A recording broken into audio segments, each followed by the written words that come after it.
சொத்து குவிப்பு வழக்குல குற்றவாளின்னு தீர்ப்பளிக்கப்பட்ட சசிகலா கடந்த 15ஆம் தேதி பெங்களூர்ல இருக்கிற பரப்பன அக்ரஹார சிறையில் அடைக்கப்பட்டாங்க. அவர் கூட இளவரசி சுதாகரன் இவங்களும் சிறையில் அடைக்கப்பட்டாங்க. ஜெயில எனக்கு சிறப்பு சலுகைகள்லாம் வேணும்னு சசிகலா தரப்புல இருந்து ஒரு லிஸ்ட் கொடுக்கப்பட்டிருக்கு. ஆனா நீதிமன்றம் அதை மறுத்துட்டாங்க. மற்ற கைதிகளை நடத்துற மாதிரி தான் சசிகலாவையும் நடத்தணும்னு சொல்லிட்டாங்களாம். இந்த நிலையில சசிகலாவுக்கு வேற எந்த சிறப்பு சலுகைகளும் அளிக்கப்படலையாம். அவரும் மற்ற கைதிகள் மாதிரி நடத்தப்படுறதா கர்நாடக சிறைத்துறை டிஜிபி HN சத்யநாராயணன் தெரிவிச்சிருக்காரு. சசிகலாவுக்கும் இளவரசிக்கும் ஜெயில இருக்கிற மற்ற கைதிகள் மாதிரி சாதாரண ரூம் தான் ஒதுக்கப்பட்டிருக்கு.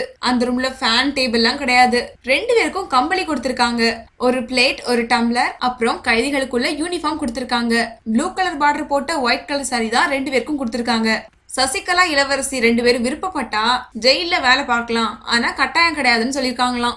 இந்த வீடியோ பிடிச்சிருந்தா லைக் பண்ணுங்க, வீடியோ பத்தின கமெண்ட்ஸை போஸ்ட் பண்ணுங்க. மேலும் இது போன்ற தகவல் தெரிஞ்சுக்க எங்க சேனலை சப்ஸ்கிரைப் பண்ணுங்க. நன்றி.